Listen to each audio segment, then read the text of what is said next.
Fuoco incrociato sull'assessore Pan. Il CAI, che si era offerto per aiutare a piantare le reti elettrificate e sorvegliare con alcuni volontari le mandrie, è scocciato. Dalla regione dicono non si sono nemmeno presi la briga di risponderci.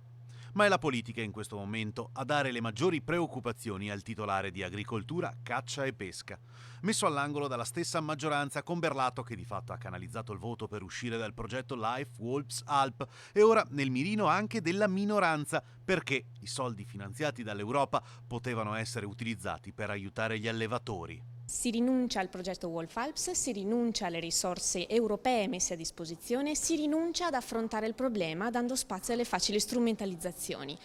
In questa maniera si rimanda esclusivamente il problema. Quante volte la maggioranza lo vorrà fare ancora?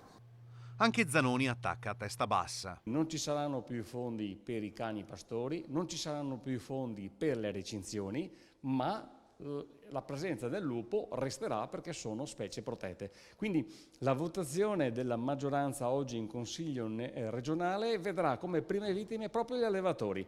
Questa la posizione del paladino degli ambientalisti in Veneto. A Zanoni va però detta una cosa. Visto che nemmeno tanto velatamente in aula a Palazzo Ferrofini avrebbe puntato il dito contro Rete Veneta accusandoci di fare una campagna mediatica contro il lupo, diciamo che noi non facciamo campagne. Non siamo contro i lupi, cosa peraltro detta più volte nei nostri servizi. Abbiamo piuttosto dato voce alle preoccupazioni dei cittadini che vivono e lavorano sull'altopiano. Chi fa o ha fatto campagne e grazie anche agli animali si è guadagnato un posto al sole è qualcun altro e di certo non siamo noi.